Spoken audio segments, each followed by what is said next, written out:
So, How to Tell Wild Animals is the poem we are going to discuss. It is written by Carolyn Wells, and it is a humorous poem which describes various wild animals in a very funny way.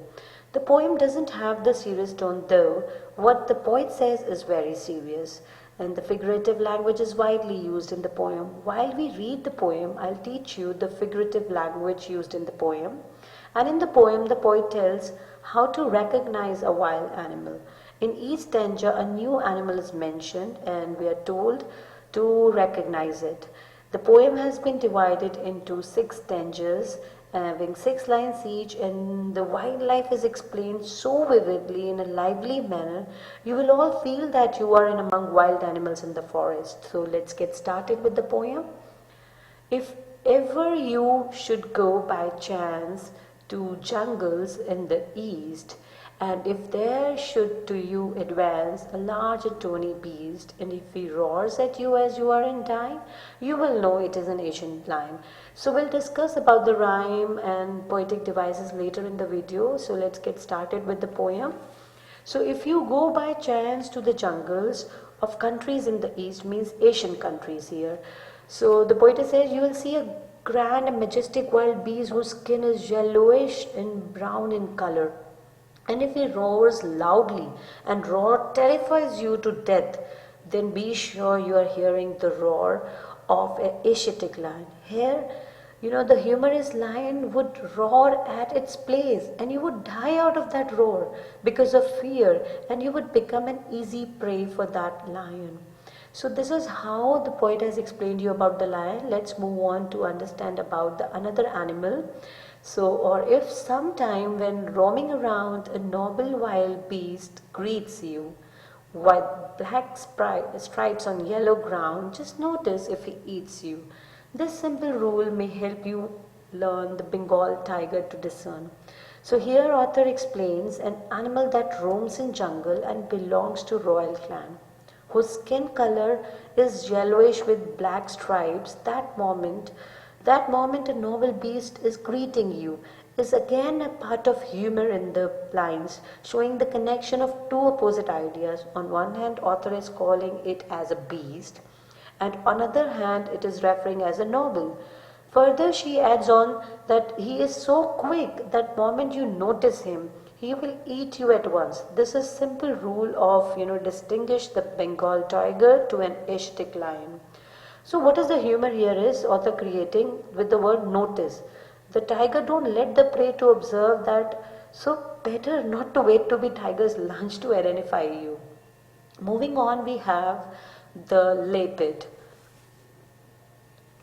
So if strolling forth a beast you view whose hide with sport is peppered, as soon as he has leapt on you, you will know it is the Lapid.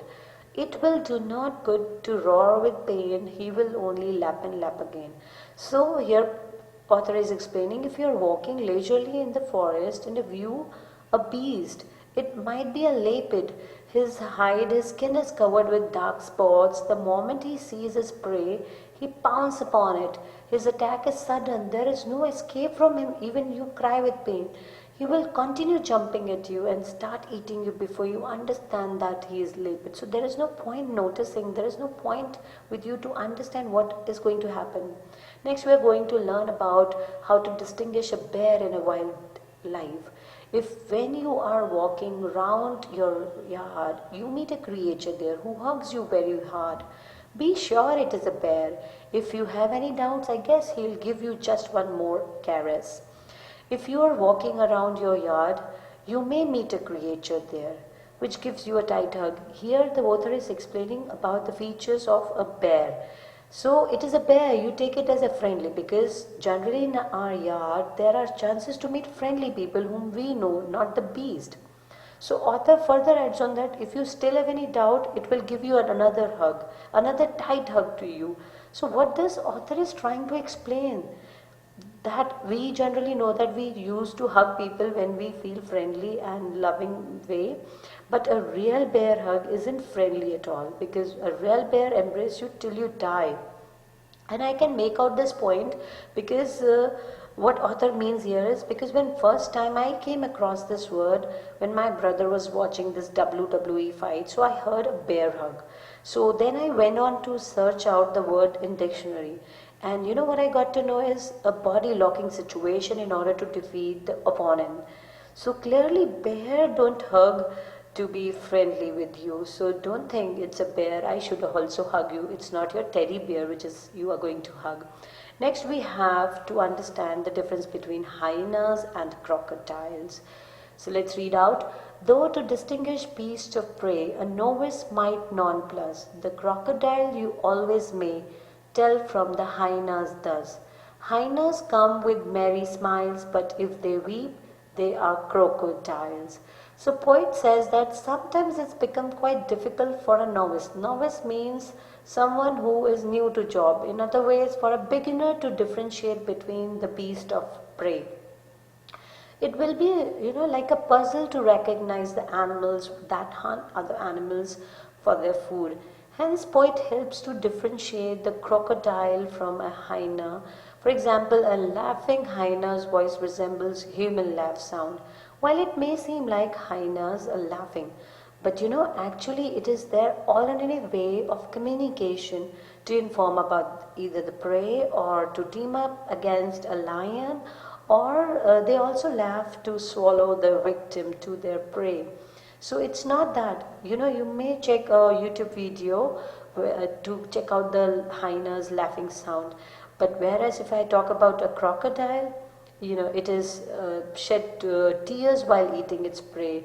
So you might have heard a well-known proverb related to crocodile tears. Actually, they are fake tears. So authors wants to point out that don't wait a hyena to laugh for a crocodile to weep, because from Bible to ancient C13, they were seen as hard-hearted. They said to weep as a play to lure prey closer and hypocritically crying while eating their prey. So this is all about how she is explaining about the crocodile and hyenas. And last we have the chameleon. The true chameleon is small, a lizard sort of thing, and he hasn't any ears at all and not a single wing. If there is nothing on the tree, it is the chameleon you see. So here the poet says that next is chameleon, which is a small creature. It looks like a lizard, but the difference between two is that chameleon doesn't have ears and wings. And moreover, she says that chameleon has a very distinct ability to change its color, means to camouflage, according to the surface on which it is sitting. And I've also created a humor here that you see different. Yeah, I forgot to change. Means it changes color. So author points out that if you don't find anyone, be sure a chameleon is still there. You'll have the chameleon. So this is the end of the poem. Now we'll move on to our poetic devices which are used in the poem. How to Tell Wild Animals by Carolyn Wells. The first is our personification, and it is the way of attributing a personal nature to human characteristic to something non-human, and it is all about non-human like animals, plants and non-living things. And in the poem the poet uses personification by describing the lion, the lapid and bear by the pronoun he, which is used for humans, right? And in addition, a bear does not hug, so it is a human action which is done by a non-human thing, so it is a given example of personification. Next we'll understand about our alliteration. It is the occurrence of the same letter or sound at the beginning of adjacent or closely connected words. In the poem, the poet uses alliteration in various ways, like you as you are dying, whose height, when you are walking around your yard, etc. as the examples of the alliteration.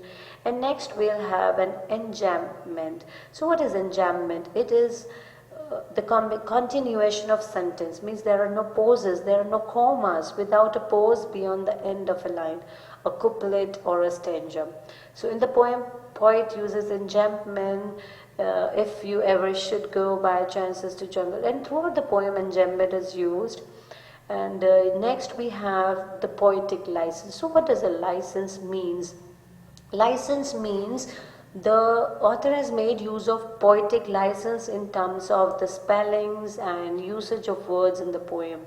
What does a license to you mean? Means an authority to use something your own way. So poetic license wherein writers take some liberty with the language and its usage. For example, if he roar at you as you're dying, you will know it is an Asian lion. As soon as he has leapt on you, you will know it is a Lapid. It will do not good to roar with pain. He will only lap and lap again. Next example is, though to distinguish beast of prey, a novice might nonplus. So here, with the word dying, it is actually should be dying, and lap should be leapt, and which is used, it should be it. And the usage of known plus to mean be puzzled can be considered as unusual, but here they are used to adhere to the structure of the poem. And next we have inversion, which means change in the format of a sentence. And I'll give you a follow-up activity in which you have to find all these things, a poetic license, enjambment, and all this, right? So next we have our allusion, right? I guess it is allusion only. It will soon appear on the screen. Reference to a famous thing, place, pieces of animal, etc. So it is a poem about animals, and the famous animals are referred in the poem, and you will have to find out the examples when I give you the follow-up activity doing that. The next is have assonance, means it is a literary device in which there is a repetition of a vowel sound, and you need to find that out also. And consonance is the repetition of a consonant sound, right? So you will have to find that also throughout the poem it is used. And in last, I would like to end and pose my words that, as you know, that these lockdowns are extending, but this is for our safety extension. So remain positive and keep studying. Bye bye, and you please wait for the follow-up activity. I'll be sending it very shortly to you. Bye bye.